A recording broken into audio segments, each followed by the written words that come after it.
frontier.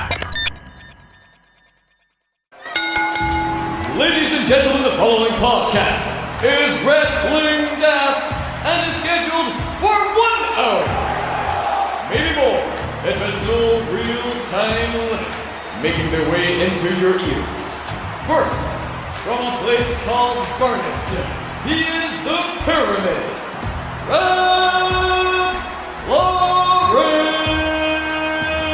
It's going to be the funniest show ever because I'm all about the comedy and the money, baby. How much you getting paid? And his partner, Fela Top End of Stevenson. From Mexico City to Beef Community Centre, I've got stories that are going to blow your mind.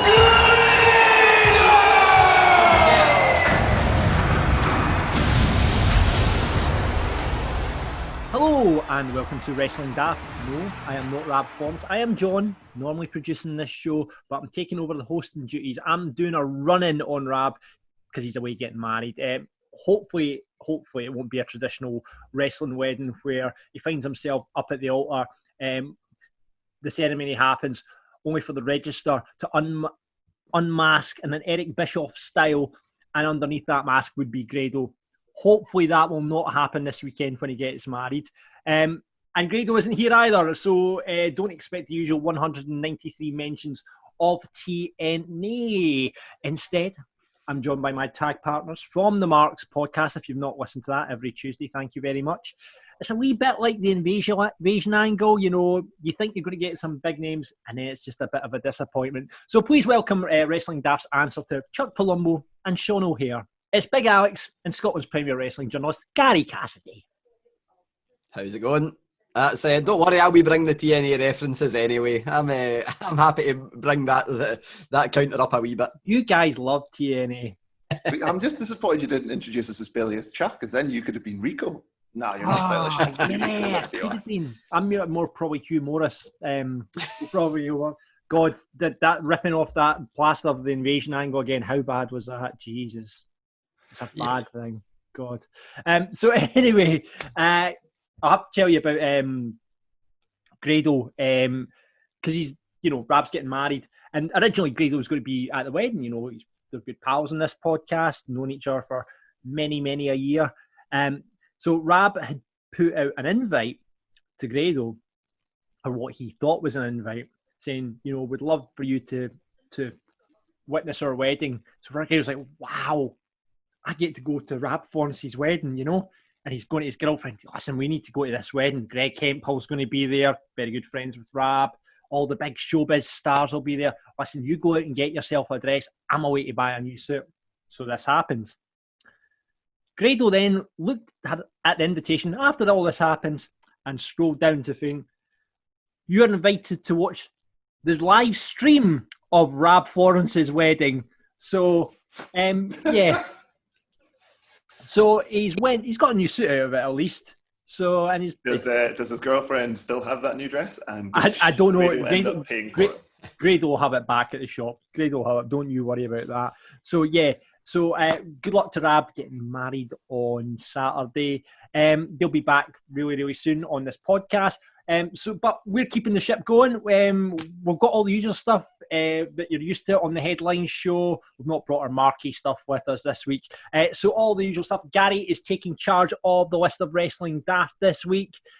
We'll get into that and tell you what's happening with that later on. We'll have your Bury and Putovers from This Week in Wrestling. There is a lot to digest this week. When you mentioned that we're not bringing the Mark stuff, I heard a collective sigh from every listener that we're not getting turning Japanese on this show. Oh, I know. We really should have brought the most popular feature in Wrestling Daft with us. Almost as big as the sigh when Tamatonga heard what you'd called the segment. Listen, that's a good name for a segment. And we've got a retro review. We kicked this off a couple of weeks ago. It kind of died on its arse because of everything that happened. But it's back. And we've got backup on it, or certainly I've got a tag partner that I'm bringing in on this. My friend Garry Spence. Hang on a second. You said we were your tag team partners, and you've just yes. We were your tag team partners for less than 5 minutes. You know how wrestling works, Alex. Just untrustworthy. We know who the Seth Rollins of this show does, don't we? Don't turn your back on me, boy. So my friend, radio's Garry Spence. You might have heard him if you live in Scotland. You'll hear him on Clyde One, Fourth One, North Sound. Wherever you are in Scotland, he does the drive time show. But he's also a massive mark. But he's a mark for a certain genre and era of wrestling. So we'll get into that with Garry when he comes on the show a bit later on. He's going to pick up a pay-per-view for us all to watch. And big news, big guess. Garry has brought the Good Brothers to Wrestling Daft. What are we going to hear from those boys? My very good friends, the Good Brothers. Your very good friends. Loves a name drop, does Garry? My very good friends, only because they've promised that I'm too far away for them to hit me with a magic killer, which I, of course, asked them in the interview. But yeah, really, really good chat. A lot of Impact stuff for anybody that's missing Grado this week and missing the TNA chat. Don't worry, the Good Brothers talk all about TNA and Impact, where they are now signed. And yeah, the most newsworthy bit, the bit that I absolutely loved, that I was sitting laughing away at, was that they said, I asked, what was AJ Styles' reaction? Because he is somewhat of a TNA legend. Did you ask for any advice before you signed there? And they essentially said that they were trying to talk AJ Styles into going back to Impact. So, yeah, Good Brothers, I keep saying it, they're guys who don't leave money on the table, and they showed that in this interview. A really, really fun chat for me. And I'm glad you didn't get your arse kicked, because obviously you were the one that broke the story, which went worldwide, had hundreds and hundreds of thousands of tweets about them going to Impact, and you were the person that broke it. So I'm surprised you, just as well, you were far away from them, because you would have got your arse kicked, surely. Well, one of my friends who used to write for Sportskeeda, still does occasionally, but writes for a website called The Sportster, also interviewed them, and he directly asked about that to try and land me in it. I kind of pottered about with it, I addressed it a wee bit, but not quite mentioning it too much, and he mentioned it, and they actually said they liked the fact that the news got leaked. Right, there you So go. I seem to have lucked out a wee bit there. It's not really came back to bite me yet, but we'll see if I'm ever in the same room as them. That's terrible heel work from your friend, by the way. That is how to bury somebody. That is terrible, terrible heel work. And he loves a good Twitter rivalry, mate. He's always getting in about Oh them. God, He yeah. can't stay If you away. want to see, get involved with Garry. See if you want to say something controversial. Garry will bite. If you want to go fishing, right? Tweet Garry at Wrestling Daft with something controversial. He will bite like no one. So anyway, hopefully by now you know that Rab and Grado are staying on the show, and we've got you guys to thank for that. Everyone got signed up to the Patreon after it looked like the show was on the ropes. They'll be back on the 21st of August with the full show, so we kind of babysitting it for the next couple of weeks. Oh, Rab gets married, as I say.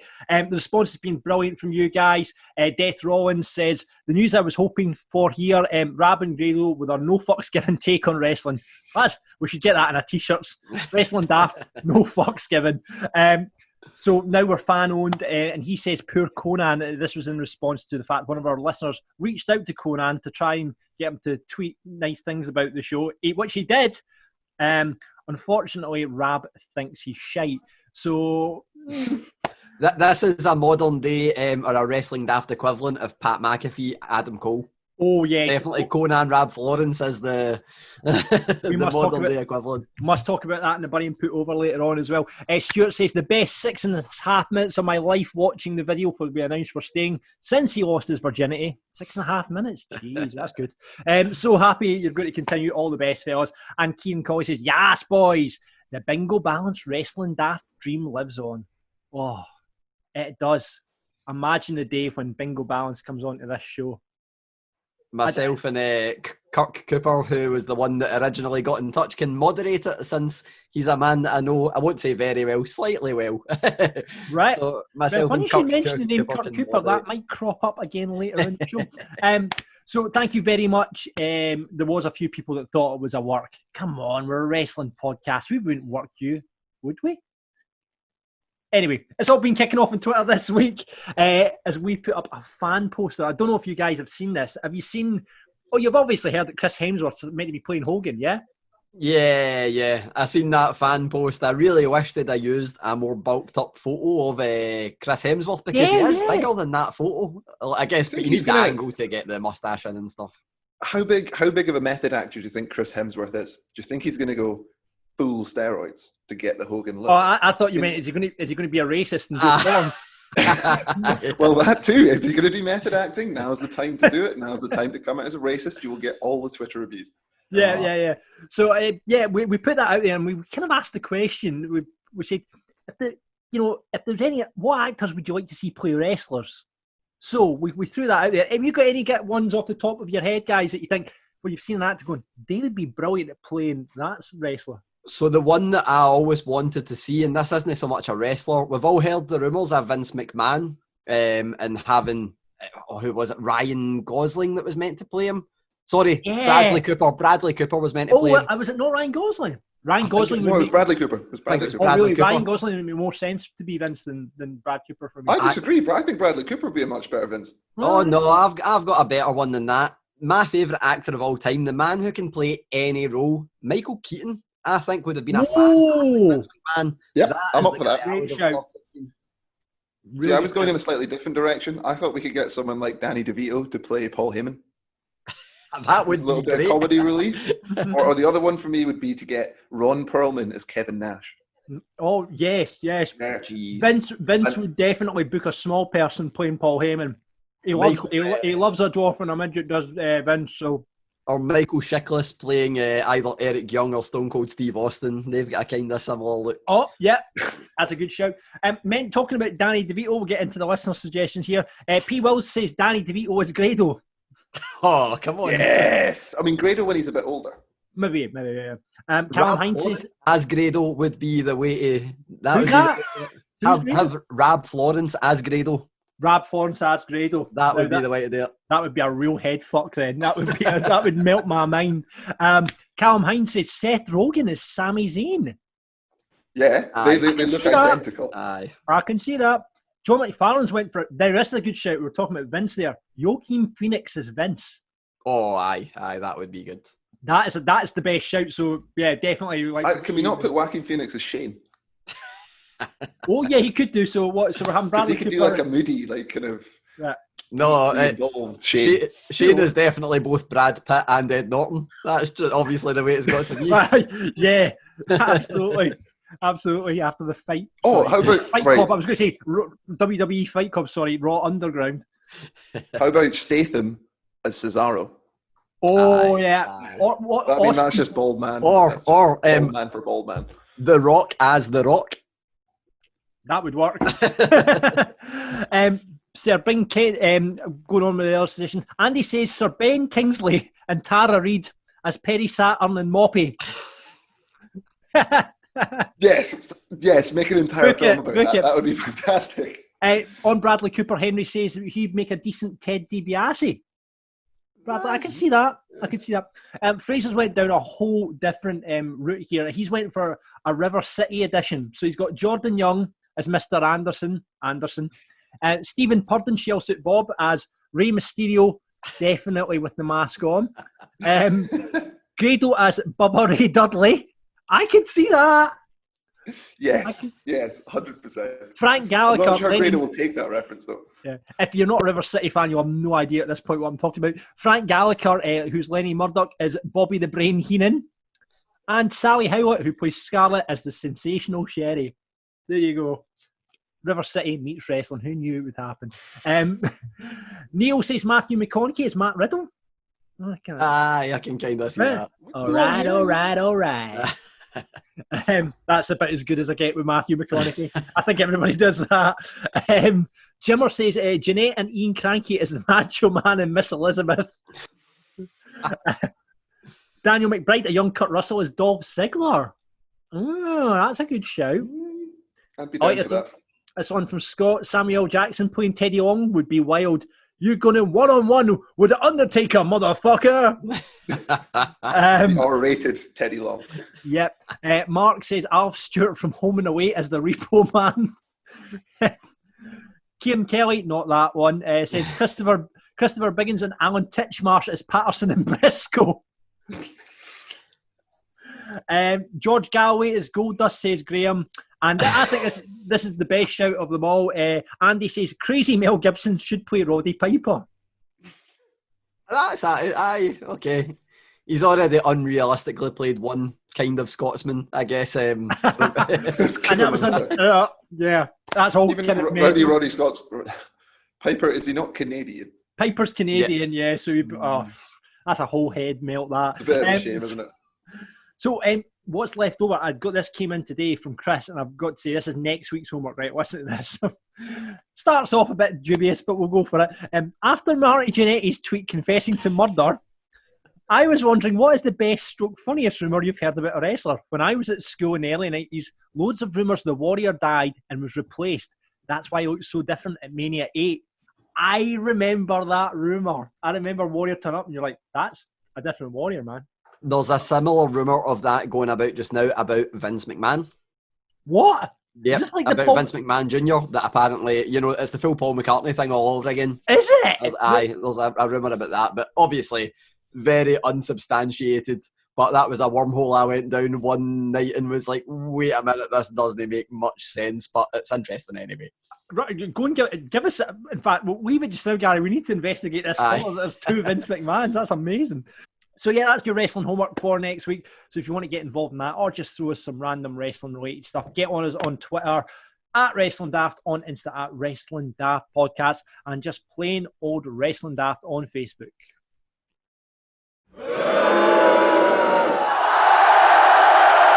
So every week on Wrestling Daft, we like to separate the good from the bad, the murderers from the non-murderers.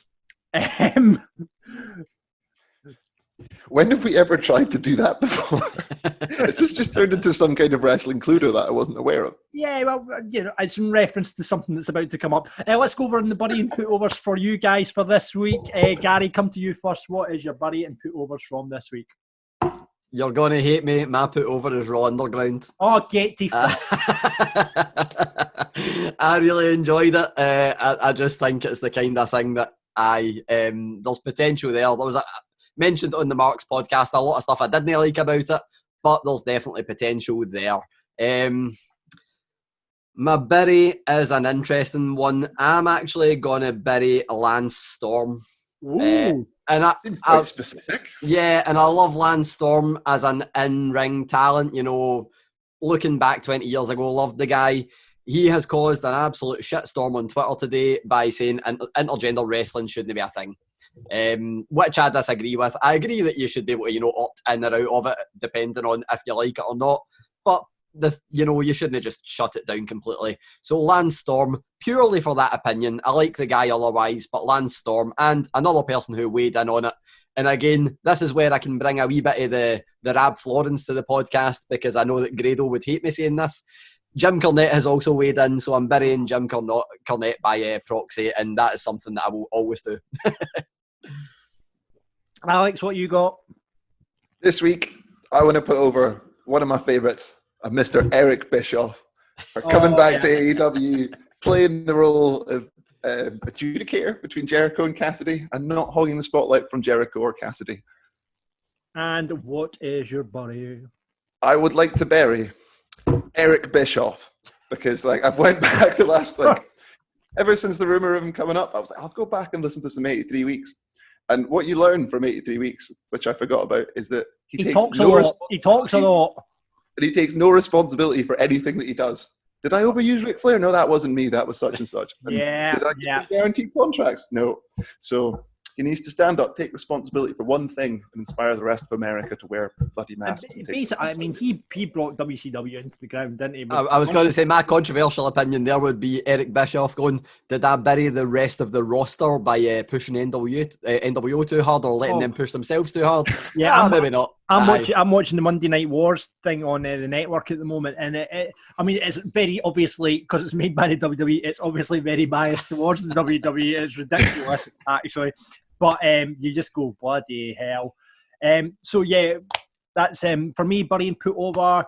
I would say putting over this week, MJF's incredible. I have not seen last night's AEW, but I believe he was doing a tour of his headquarters, which was equally as good as last week's address to the nation, which is fantastic. I love MJF. We all know my love of MJF. You two certainly know. And I'm going to bury Raw Underground, funnily enough. So I really wish I'd put Raw Underground over now, because then it would be 2-1. Don't worry, Alex. Several of the listeners have, as we move on to your tweet. Matthew, put over Raw Underground. looking forward to seeing how it goes. Could be a great opportunity for Lesnar and Lashley to have about. That won't happen. That won't happen. You never know. No chance of that happening. Don't, Matthew, wind your neck in. That's not going to happen. I feel like rapping now, actually. I feel like John's officially turned heel. Yeah. Willie Jakes, good name, put over pretty much anyone who cut a promo this week. Can't fault anyone for effort. Drew Orton, OC Jericho were both tremendous segments. Yeah, they're doing a big thing on. I've noticed this week on Bleacher Report, they're doing like promo week and stuff like that. So yeah, I don't know if that ties in with that, but he's saying, buddy, Kevin Dunn, these million camera cuts per second need to go. Gary, you're all over that, aren't you? Oh man, 100%. If you have more than one camera cut in a second, I already think it's way too much. And that is, there was that one I always go back to with SmackDown 2 years ago where they had 64 camera cuts in about 40 seconds. Raw Underground, that's one of the things. No, I took that for Twitter. Right. No chance I was counting it. I would not put it past that if you sat and counted them. Do you know what? I should have really put over, because we found this out last night. We're talking in our WhatsApp chat that AEW have bought the right to censor.com, and now if you click on, it used to be when right to censor were a thing, it used to come up under the thing right to censor.com, and WWE used to have a holding site for right to censor. But AEW have bought the URL, so every time if you go right to censor.com, it goes through to the AEW website. I love that bit of shithousery. I love that shithousery. Brilliant. That's free advertising on WWE Network, if nothing else, because the website's still there. Yeah, absolutely. Big Mad Andy says, buddy, people who listen to this podcast but don't sub to Patreon. Here, Andy. Put over MJF's promo last week. Big Mad Andy's in running for Listener of the Week so far, I'll tell you that much. Karate Warrior 2, buddy WWE Marks, who likes straight-to-DVD bootleg reimagining of Bloodsport Raw Underground. But shat all over WCW's gear like fights in the block with my boy, Lightning Foot Jerry Flynn. WCW gear, I don't remember that. I don't remember that either, but I was about 9 years old when I was watching WCW, so listen, he's buried there on the best. No one wants to remember certain things from WCW, let's be honest. The best just left in the past. But well done for burying Raw Underground. That's one for me. Aldo's Tash, the Jericho Cassidy debate moment was perfect. Cassidy getting his silent Bob style rant from Chasing Amy was brilliant. He's totally going over Jericho next week. I've not seen this yet, Alex. How good was it?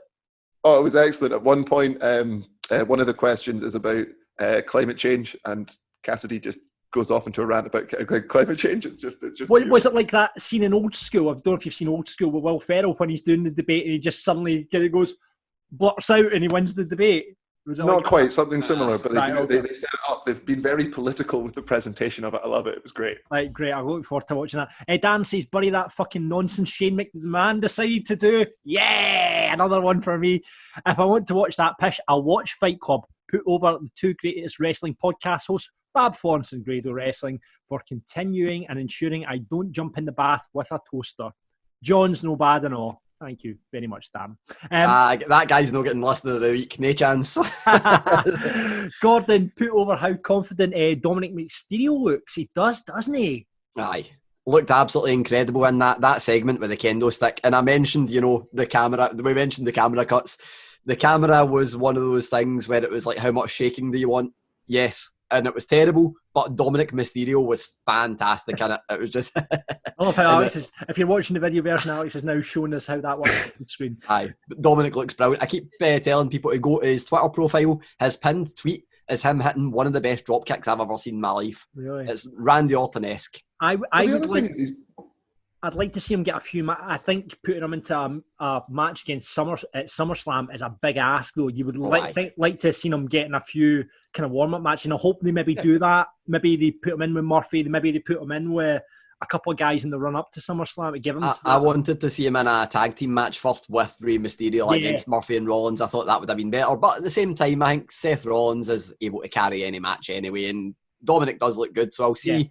Yeah. I'm not as nervous as I normally would be for, like Tyson Fury's first match.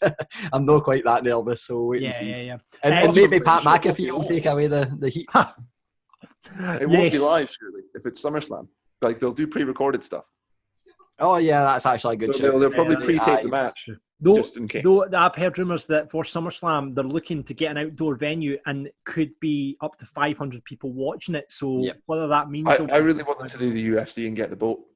Just get a cruise ship, Vince. They aren't being used. You can probably pick one up for 10 a penny, sail it out into international waters, and you're away.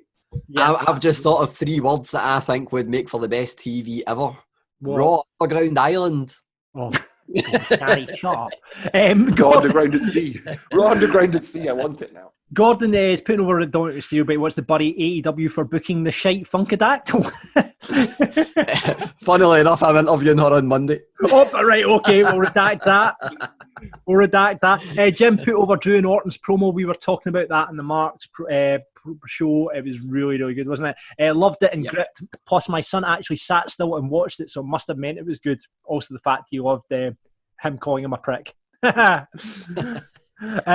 That was my favourite bit of the Drew Orton promo when he called him a prick. That was special. And as we talked about in the Marks podcast, definitely more Scottish swear words should be used on WWE television.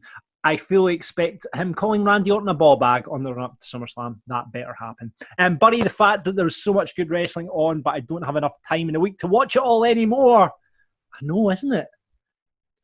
Man, it's the one time, or I say the one time, it's the 5 times a week that I wish I lived in America, because staying up to 4 a.m. just isn't feasible at all. You're going to kill yourself, young Gary. You watch yourself. I'm like your mum. You just watch yourself and how you go, okay? A ghost trapped in a piece of jewellery says, bury the finish to the Sasha Shayna match on Raw. Ref stoppage for 2 people not in the match, fighting at ringside. Yeah, like Bailey and Asuka were having a wee fight, and then the ref stopped the match. Yeah. There was also, we should have also buried BT Sport, because last night they didn't show NXT for the first 17 minutes. Oh, really? I was sat waiting for NXT to come on, and then I see Ryan Giggs on my telly, which, as you can see, I'm wearing a Liverpool top. I'm not a Ryan Giggs fan. Here comes Giggs. I was like, this isn't going to go well. And what happened was they showed Meet the Managers, which is a BT Sport thing where they have, the managers each of the nations in the UK, all just talking around a table about how they're dealing with lockdown. Boris Johnson gets up and hits Nicola Sturgeon with a chair. It took about 5 minutes before they actually flashed up a lower third, and the lower third said the scheduled programming has changed in light of recent events. And it's like, what recent events could stop BT Sport showing NXT? Turns out that's their generic thing rather than technical difficulties. So it came on 17 minutes late, like midway through or near the end of the Rhea Ripley Dakota Kai match. It was clearly a work from BT Sport. It was clearly a work. No good. So Ghost Trapped in a piece of jewellery wants to put over the OC Jericho debate. Yeah. Had that, so cool. Ben put over Rab finally getting his wedding this weekend. Jerry. Buddy Grado as he'll pull off a Bischoff mask and pretend to be the registrar. Yep, that's where I stole that gag from. Ian, Buddy, the first match on AEW. What a load of bollocks. Kenny Omega selling a stomp like he'd been shot, but some of the other shit that gets done doesn't seem to register. Alex, thoughts? Was that from the week before? Maybe it's from the week before, actually. I think it's from last week. This week was a big... I was about to say, this week's opening match of Dynamite was class. It must have been for the week. Chaos, it was great. Oh, however, Ian goes on to say AEW is fucking garbage. Let's get Alex mad now. Matt Jackson battering everyone, then running to a corner and being confused that there was no one there when he was looking right at the corner to see that there was no one there. The whole fucking time sums that company up perfectly. Oh, would you like to report? Speechless. Right. Speechless. The second Barry is turning Japanese. Here's what he put over the fact I want to bury all the shit that these companies do thinking they'll get viewers instead of trying actual sensible, logical wrestling. If I want shite comedy, I'll watch The Big Bang Theory. And if I want MMA, I'll watch MMA. That's why it's only got a niche audience these days. I mean, if you want comedy and you want wrestling, you just watch the Big Show on Netflix, do you know? That's very true. Not that I've ever put myself through that, just pointing that out before you think I'm trying to put that over as well. I think he needs a drink. That's it. In terms of the Big Show, I decided that the Big Show's acting career definitely peaked during Waterboy, and nothing will ever beat it. So they need to watch the Big Show show. Yeah. Derek wants to bury FTR using polystyrene cool boxes. Put over Santana and Ortiz for being funny as fuck. Alex, you agree with that? Huh? I do love Santana and Ortiz. I know. You didn't see it this week, John. They destroyed Trent's Ma's van. Did they? Trent's destroyed Ma. Sue's van. Oh, Trent's Ma, man. And finally, Jamie Ogden was putting over Pat McAfee. Genuine massive dickhead heat. That segment. I love last night, that. oh man, honestly, I've never been less invested in like a storyline until something, and then more invested afterwards. Right. The way they executed last night was brilliant. The Triple H pushing them, everything was spot on about it. The pun, the way the production was amazing. I loved it. Thought it was I'm absolutely brilliant. definitely getting the term dickhead heat on a t-shirt as well. Woo! Right, so it's time for our new feature on the show. It's Retro Review. We launched this a couple of weeks ago, but it kind of died in its arse with everything that happened to Rab and Grado. So we're relaunching it. It's rebranding tonight. Think of this as, let's think of a tag team that kind of rebranded. Give me an example, guys. Oh, the Colognes. They were Los Matadores. They were the Shining Stars. Yeah, this is like Everything. This is like the shining stars of features on the show. You should be proud of that reference. Right, I'll delete that reference. So basically what happens is we give you something to go and watch for your homework. Do you watch it, get back to us next week, you tell us what you think, we all watch it together, we all review it together. That's how it works. So I'm with you, obviously you guys. I'm of a certain vintage, as I always like to say in this podcast.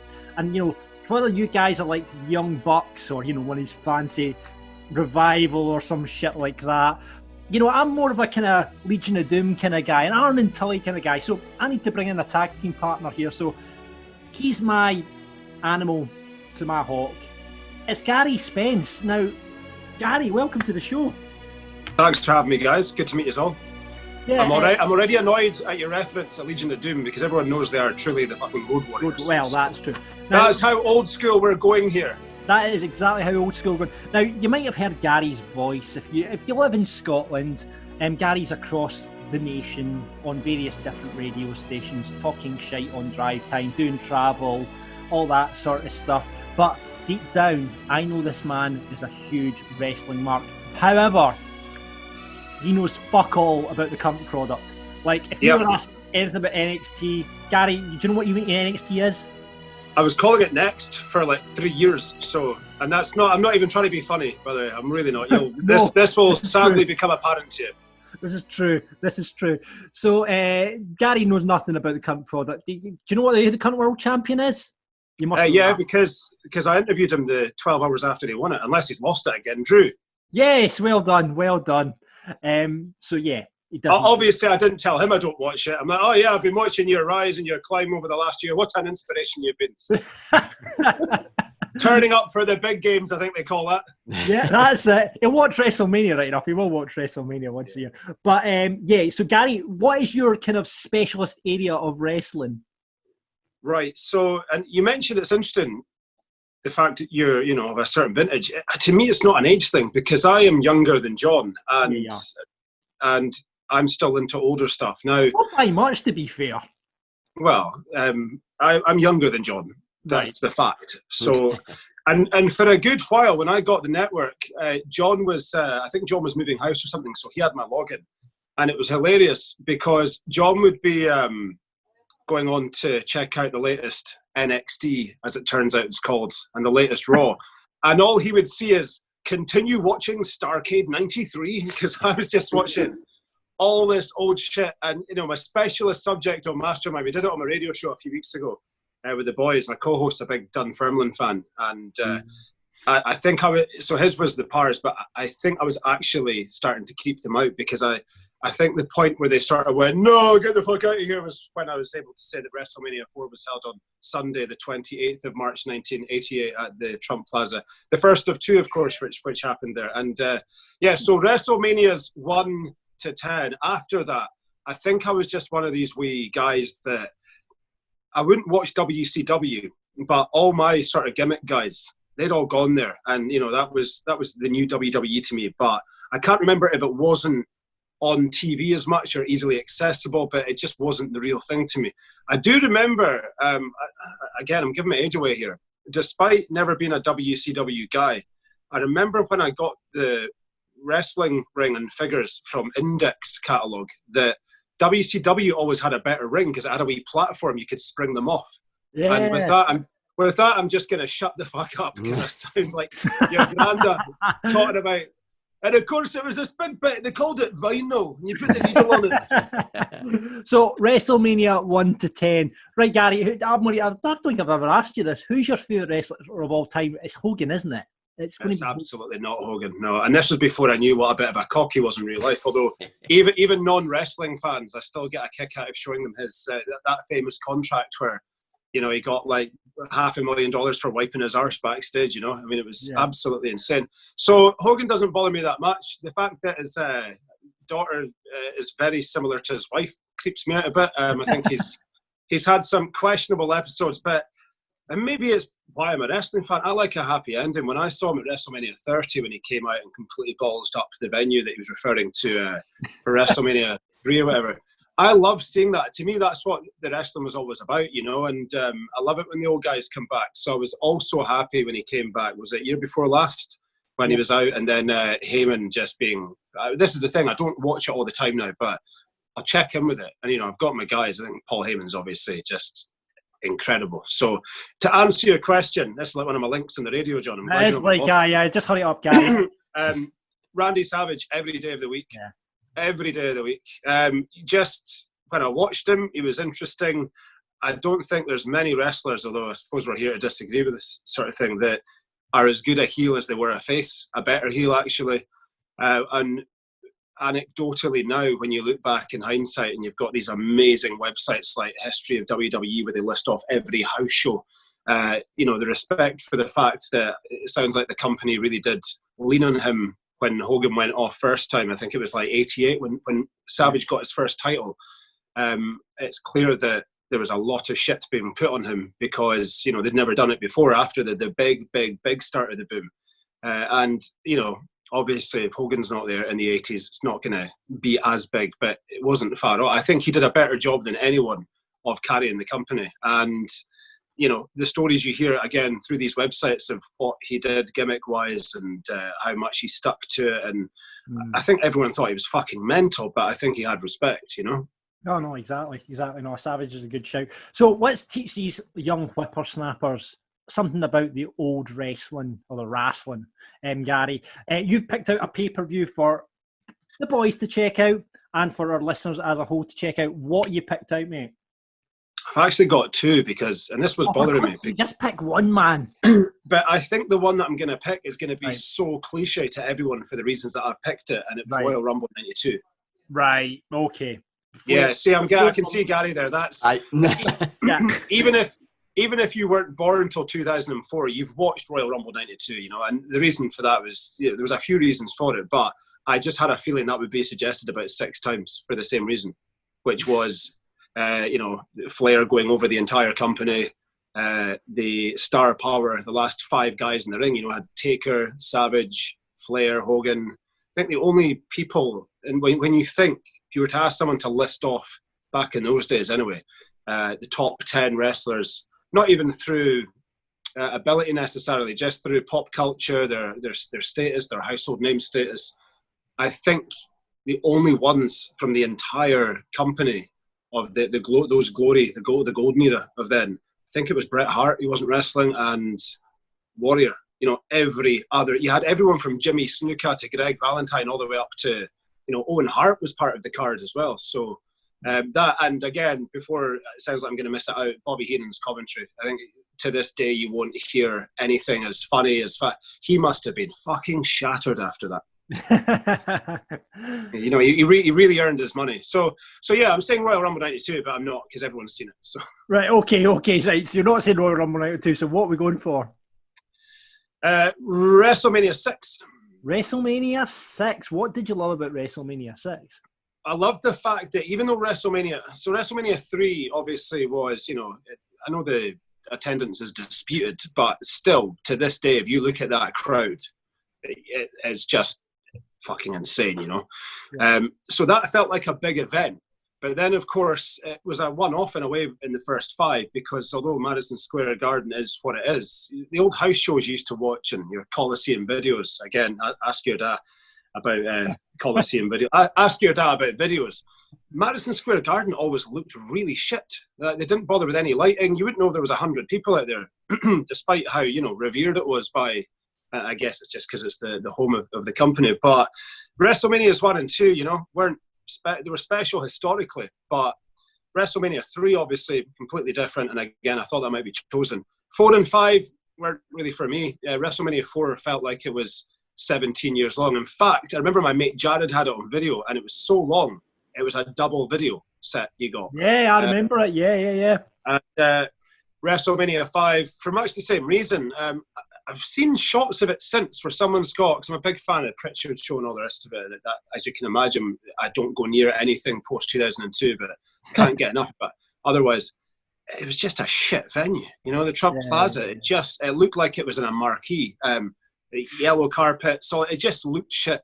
So for me, WrestleMania 6, historically important, the first one outside America itself, but that to me, and obviously I'm still talking well before the production you get now with pyro, with lighting, with everything, that felt like the first big shit. This is, you know, Jesse Ventura used to compare it to the Super Bowl and all your hype men would, but that felt like a huge event. It looked slick, you know, the aisle looked incredible, the stadium, the arena looked, the dome looked incredible, that big screen, you know, so for lots of reasons before even getting to the matches, it just felt huge. It felt like the start of the new production era, if that makes sense. Yeah, I mean, because obviously the main event was something that WWE and certainly Vince stayed well clear of. We had, you know, the biggest faces in the industry going up against each other for, you know, the unification of the titles, Intercontinental. Well, it wasn't unification, but Intercontinental and the heavyweight championship.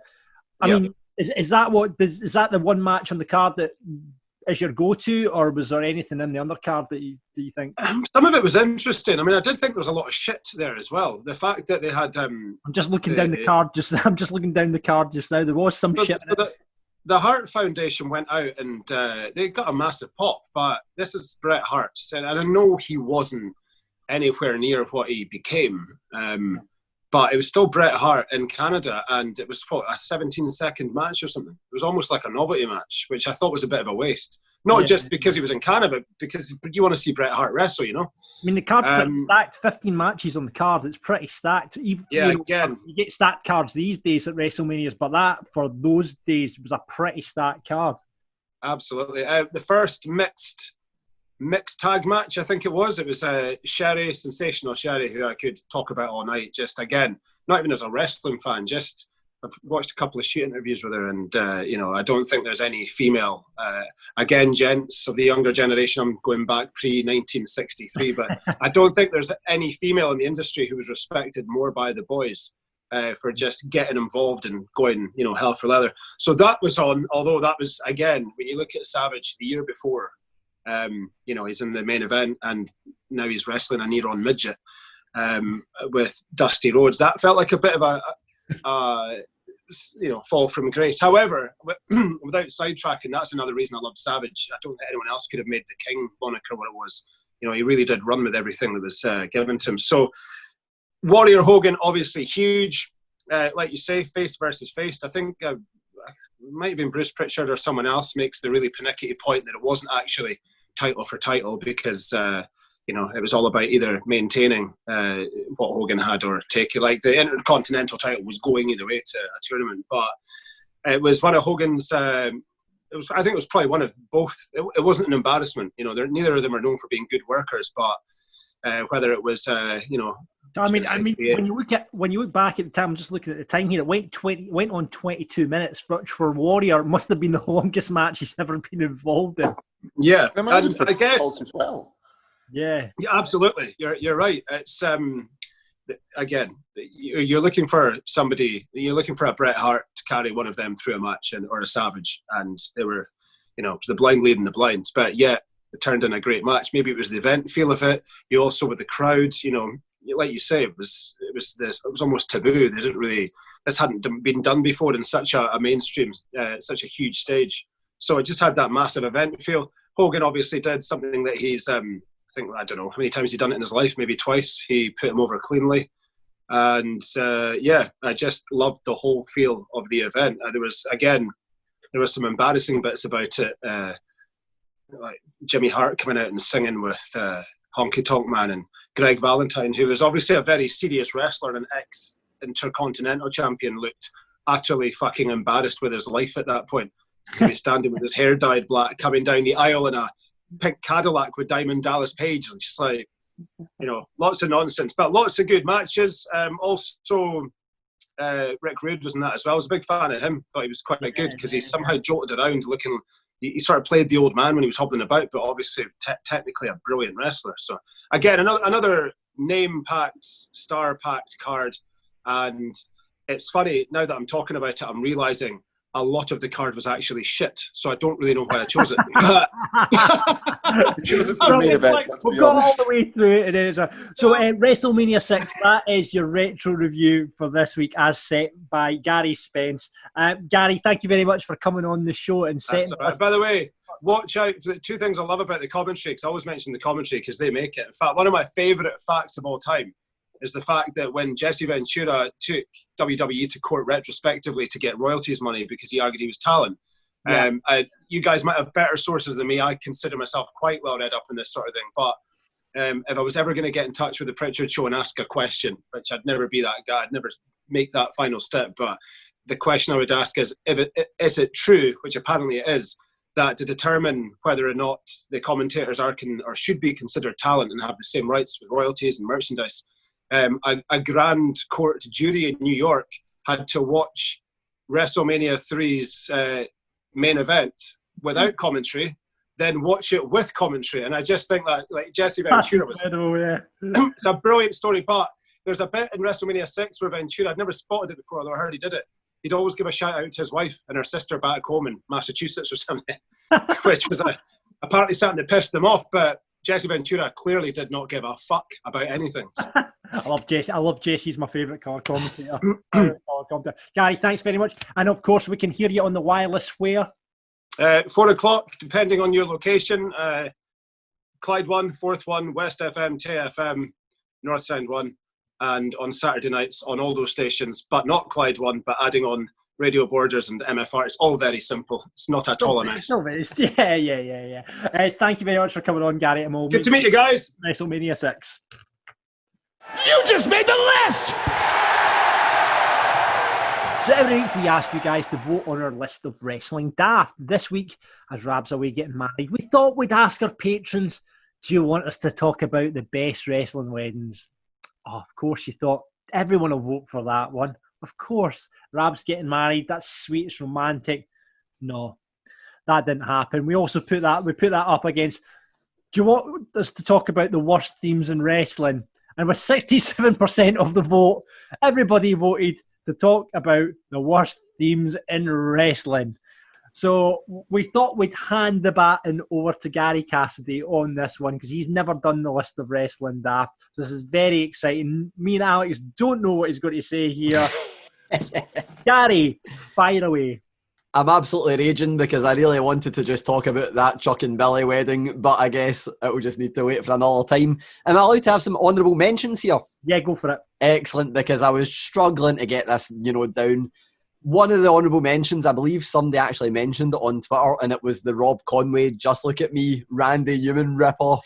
Sounded like You've Got a Friend in Me. Oh, that was one of the ones. Brie Bella, the Brie mode thing, just because it sounds like Poker Face by Lady Gaga. The severe bad auto-tune. And there was two other ones that were very close, but I just decided to leave them out just because they weren't too relevant to current times. X Factor. If anyone remember them, X-Pac, A-Train, really bad kind of R&B, kind of smooth boy bandy thing. Terrible. And the other one was the Mountie. I hated it, but it kind of fitted the character. Do not take that back. Take that back. The second one where it's like... Any Jimmy Hart theme is a winner. Any Jimmy Hart theme is a winner. Hated the Mountie. But yeah, so that leads me down to 3. I was struggling to get it down, but that leads me down to 3. And the third worst wrestling theme tune of all time is Hornswoggle. I don't think I need to say any more. If you think of Hornswoggle, Remember what it sounds like. it is. Yes. It's literally just a Leprechaun theme tune, and they dressed Hornswoggle up in Leprechaun gear, and it was terrible. Absolutely terrible. So that is definitely in at number 3, purely for the fact that they used Leprechaun music for the guy who is a dwarf. That's the gimmick, though. Come on. Mickey probably didn't enjoy playing. I think for the chat I had on Wrestling Daft a few months ago, I know that he doesn't look back with hard feelings, but it wasn't for me. Right, okay then. The second worst wrestling theme tune of all time. And this comes with a prerequisite that it's because this person had an incredible theme tune and now does not. Shelton Benjamin. So we all remember the Ain't No Stopping Me Now song that he had for, his whatever the last run back 15 years ago. He's now got the most generic wrestler theme tune ever. It's just a really bad, it sounds like somewhere between Cedric Alexander and Apollo Crews' theme tunes. It's a really, really bad theme tune. That's the only new one that I could bring. I was close to putting Tamina in there, but I was like, no, Shelton Benjamin's new one is absolutely terrible. And the worst wrestling theme tune of all time is Akira Tozawa. No, I'm kidding on, John. Don't worry. Don't worry. Amazing. I love Tozawa. No, the worst of all time. The second that you said this was going to be what was one of the possible contenders, I was like, one thing came to mind, one song came to mind, song being a loose word to use here, Isaac Yankem. Oh. The dentist drill. There is nothing worse, and I know that it was the gimmick, but there's nothing worse than that dentist drill hitting. Terrible gimmick for a start. I appreciate what they were trying to do with it, because everybody hates the dentist. What better heel can you have than the dentist? But that drill hitting was possibly the worst sound effect in all of wrestling. So Isaac Yankem is definitely top of the list. Right, okay. Bring it back for Britt Baker. Bring it back for Britt Baker. That's a good idea. That's a good idea. Alex, we might have to get you to sing, for PRS reasons, we might have to get you to sing some of these themes. So we'll go through the list of what the listeners suggested for the worst. Patron Chris Taylor says the Mountie as well. I'm the Mountie. I love that. I always just think of in the Navy. When you do that shit. It was like, I've not put it on the list here, but someone suggested William Regal's a Man's Man. Oh, I'm a Man's Man, aye, that one was terrible. That's cracking. I love, it's like the Dennis Waterman of write the theme song, sing the theme song. I love that sort of stuff. Shawn Michaels being the best example of it. Do you know what's surprising here? Apart from, I think only one of the things I mentioned and only one of the wrestlers, two of the ones I mentioned and only two of the ones that the listeners have sent in are CFO $ songs. They're getting off quite lightly here, aren't they? True. David says Kane's theme after ditching Slow Chemical was rotten. I don't remember. I think every Kane. I've liked every Kane theme. I think he's always been. You just put down Isaac Yankem. Isaac Yankem is. Apart from Isaac Yankem, that's non-canon. That doesn't count. Worst theme says Ali was when Austin got the Disturbed song. Yeah, I hated that when they put lyrics over Austin's. Aye. Hated that. It wasn't the same, was it? And by proxy, again, the Nakamura one, just because of how amazing the first one was. Yeah, but I don't mind the new one, but how amazing the first one was. Fans to sing along, so they were like, let's put lots of Japanese. Yeah, that's when he turned heel. I would suspect if he goes face again, it'll go back to the original. Aye. Big Money says the hideous mashup of the Breezango theme was just the worst, most jarring, awful piece of noise ever made. I hate mashup. Any mashup is bad. Any mashup is bad. They obviously did it with Kyrie and Oscar as well. Hate it. Just goddamn lazy, really, isn't it? It's just, it's not lazy because it's quite hard to probably mash them up. But just give them, a theme together. Big Cass's solo theme says Patreon Dean. I remember that being minging. Oh, I do remember that because that's also when they had Big Cass on the Titantron and he'd stand in the middle, so it just said Big Ass. That was just bad all round. Toast McSavage, Diesel's first theme, just that truck horn did my tits in. Yeah. Anything that's like that. Again, Wally Jake said like the Right to Censor theme as well with a woo. you know, The great theme though, that summed that group up perfectly. Just a fucking alarm when they came out, so everyone was already annoyed before they got to the ring. That was genius in how bad it was, though. I think that was deliberately bad and good because it was bad. Yeah, I'm looking down the list as well. Someone said the record scratch. Remember Dolph Ziggler did that whole gimmick with the record scratch. I hated that as well. It's not really a theme though, is it? Callum says it's not hilariously bad or anything, but also AJ Styles WWE music is really underwhelming. I really like his. I think his is good. I didn't like it at the very first appearance, but I quite liked that Roman Reigns sold that he didn't know who it was. But I think his theme is quite good. I don't mind it. Yeah, for a guy for a guy who's considered one of the best ever, it's just very middle of the road and bleh. I kind of get that. I think he requested a hip hop track though, did he not? Because he'd never had a hip hop track before, and he's like, I want a hip hop track. And that was part of his contract. So he got a hip hop track. Controversial one here from Tommy. For me, it's John Cena. His entrance would be so much better with something else. Same guy though.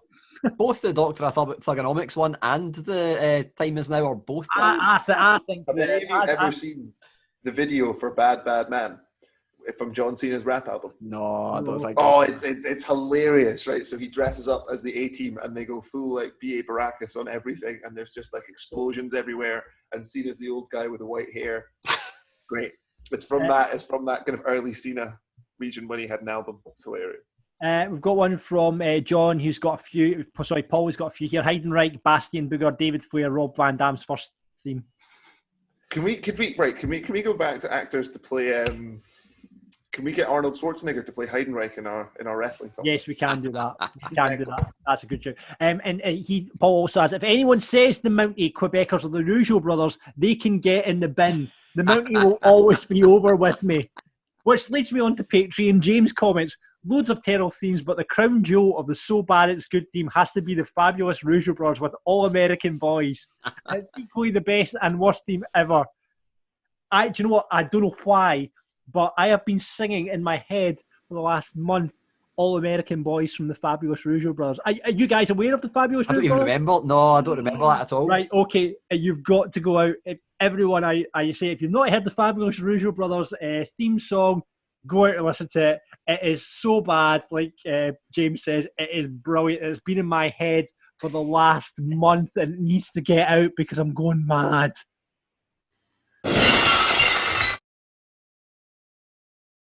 So, big guests on Wrestling Daft. We've had a few recently. We've got Tama Tonga next week.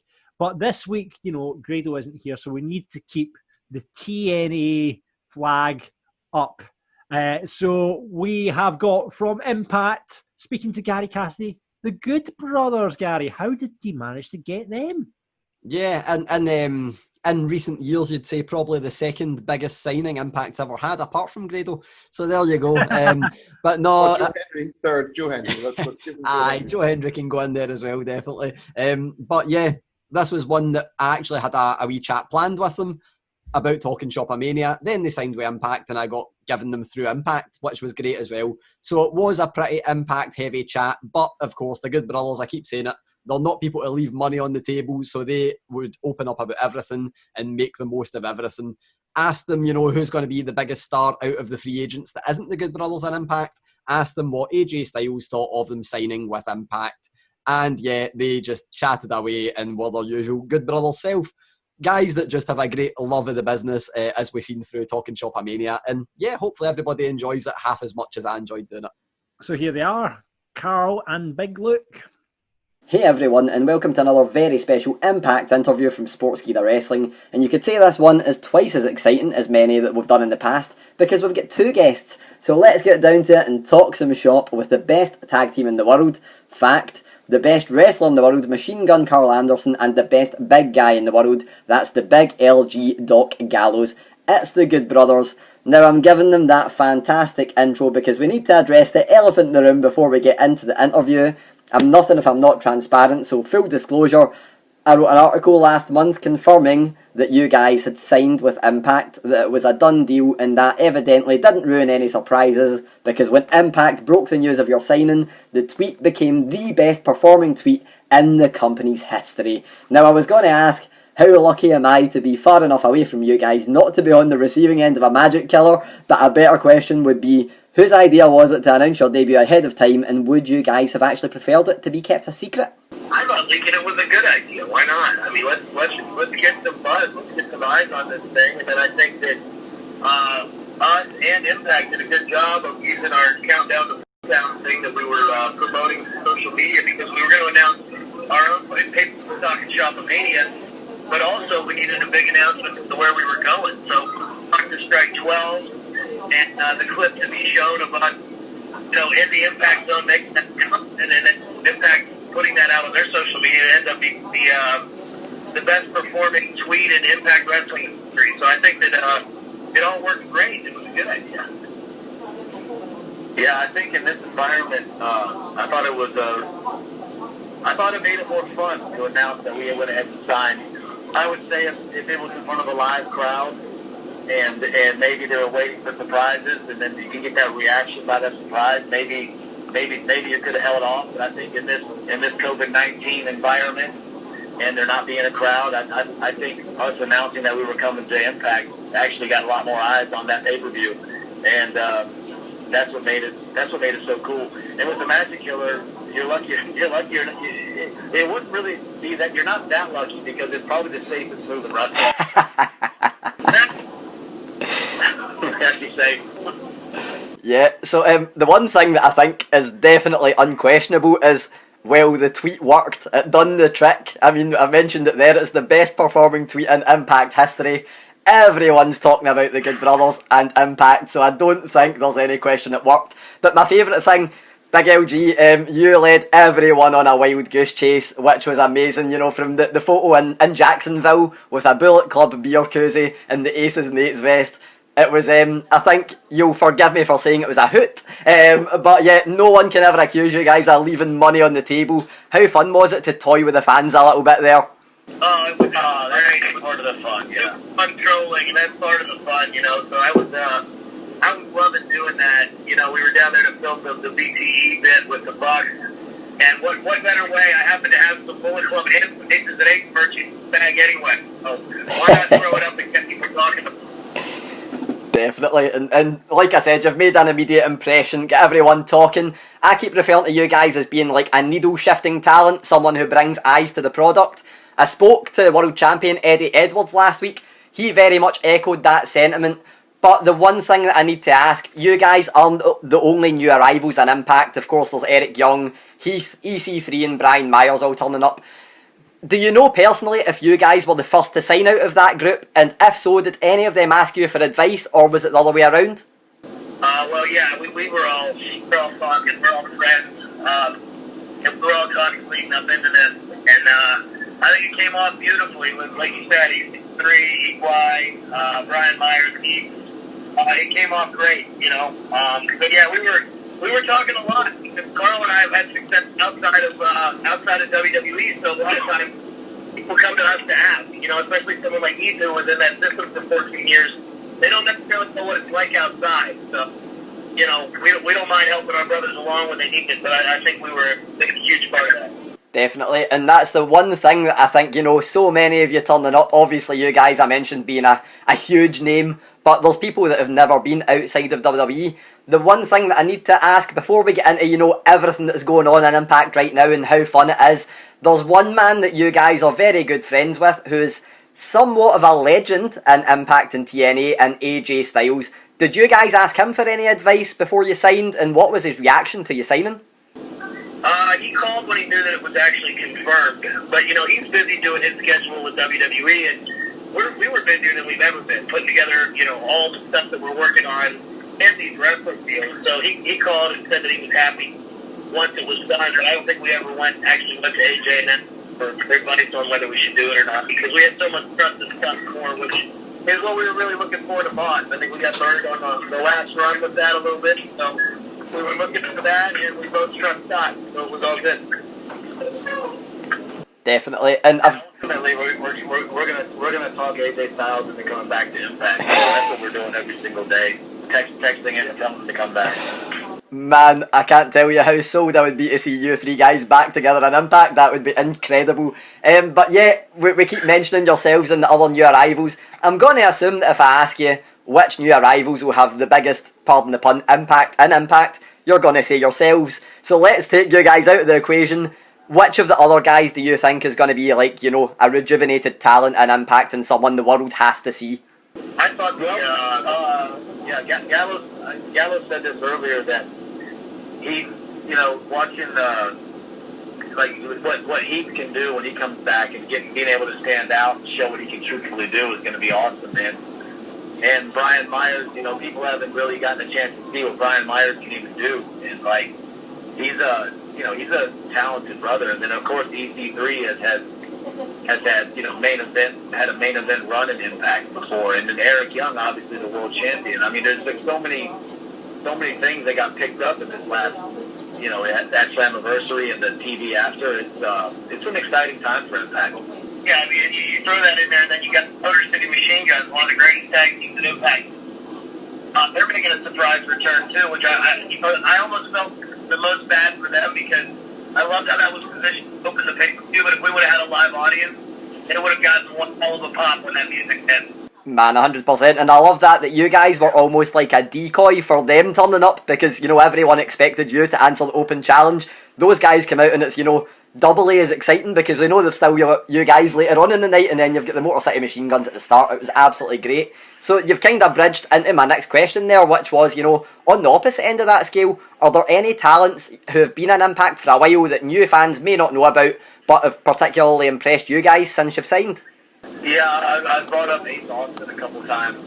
He's 23 years old, and like as talented as he is, as young as he is, I mean, what an opportunity he has. And Fulton, this guy's a huge guy.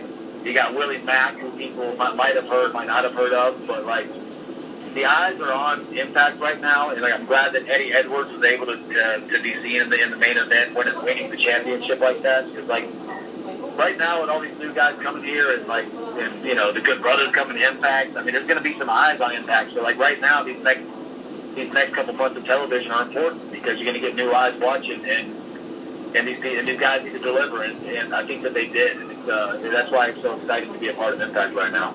Yeah, and back to, you know, sorry, we mentioned, you know, current Impact right now. Those names have been here a while. You know, Ace Austin, you've got on the younger end of the scale, 23 years old, you mentioned. Guy that's taken the world by storm. There's also people like, you know, Ken Shamrock, Tommy Dreamer, RVD, Rhino. A lot of big names, big veteran names in the locker room. I've been told by a certain someone recently that you guys are the best in the business at popping the boys backstage. So I'd have to assume that the locker room's taken to you well. How do you feel like you're fitting into the Impact locker room? Oh, it's been really fun. A lot of old faces that we've known different times in our career, and a lot of young guys that haven't been around us and don't understand how nuts we can be up for. So I think that's what we bring to the locker room is what the thing. And keep moving in. That too. So, you know, we're big locker room guys. We like to have a fun locker room, but it's a team effort, and we want to keep gas and get more and more eyes on the Impact product. That's what we're doing. Definitely, and yet there's a lot of chat. We mentioned it earlier about some Aces and Eights merchandise sitting around unused. There's been a lot of talk online about a potential reunion. Is that something you guys feel like would be good for you to be involved in? And if so, who would you want to be involved with? Oh man, I couldn't be in any faction that didn't have permission to gun. Whether it be, no matter what it's called, whether it's called the Aces, the Bullet Club, any of the names that we've had, as far as groups go, we need each other. I would also like to bring in Romero and Tom Conga and then maybe, I don't know, if we can straighten out his attitude on Ace Austin, and I'll take Madman Fulton too. He's a big ass-kicking dude. I can chill and drink more beer, and he can handle the ass-kicking for me. Most definitely. I've got an interview with Tama Tonga tomorrow, so I'll need to ask him if that's something he's interested in as well. But yeah, we've mentioned, you know, a load of names that Impact have picked up. So I need to chuck in the little cheeky one. Is there anyone out there that you'd like to join the company who's not yet signed? Oh yeah. I mean, I want Big Papa Pump, Scott Steiner to be one of our managers. I want Kevin Nash manager. Paul Hogan recently called us the greatest tag team to ever do it. I want him to be one of our managers. I'd like to recruit Finn Balor and AJ Styles to Impact. I mean, the list goes on and on. Man. Yeah, I want all of this Japan boys to come over. I want Impact to work with New Japan Pro Wrestling. I want us to take Impact Wrestling as high and as big as we possibly can get it. And we have a lot of friends in the business, man, and we're very charming and persuasive brothers, and we're going to work our ass off to get people to come to Impact Wrestling no matter what. Constantly recruiting. Yeah, we're already working. Well, I was going to say, if anyone can persuade... if anyone can persuade people to come to Impact, it is 100% going to be you guys, because who wouldn't want to work with you? But that you've kind of already upcut my next question, which I love when that happens, because I'm going to ask it anyway, just to clarify. One of the things that I'd been told, and you've kind of teased it there, I guess, is that the rumour was that while you guys are contracted to Impact, you were also going to be able to work in New Japan when travel restrictions are lifted. Is that true, and would you like to see a future relationship between the two? That is 100% true, and we would 100% like to see a mutual relationship between the two, and that's something that would benefit everybody, and we can't wait until the world is open so we can return to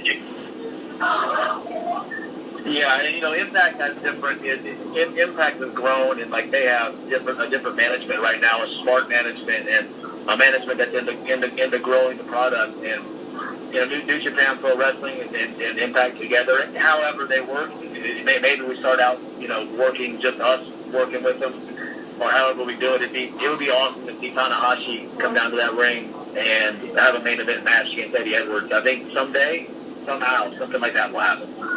Man, most definitely, that would be incredible. I've got two final quick questions for you guys. The first one, we mentioned a load of names, but Impact opens up a lot of possibility for you guys in terms of people you might not have worked with before, or not for a while at least. Who do you guys want to work with the most? Who is the one team or whoever that you want to get in the ring with an Impact? I want to get in there with Eddie Edwards at some point, because I want to challenge for the World Heavyweight Championship, and I think Gallows would say the same for that. And I want to get in there with the North as a tag team, because they've had an awesome title reign with Impact, but I don't think a lot of people have gotten eyes on them yet. They're great. They're a great team. They're both individually good professional wrestlers, and if people can start getting eyes on those guys, I think in wrestling the Motor City Machine Guns, wrestling us, and bringing more eyes to them, it's going to make them even higher and bigger. And to get in there with the Motor City Machine Guns, man, that's a dream match at some point. And there's just so much talent there that we're looking forward to getting in the ring with. I couldn't have said that better. Excellent. The one final question that I need to ask. So back when I stuck out that article, I seen Carl, you had retweeted someone who had sourced my article, and they'd added a little comment to it saying that you guys didn't seem like you were divas about money, which I thought was great for anybody that's listened to Talking Shop.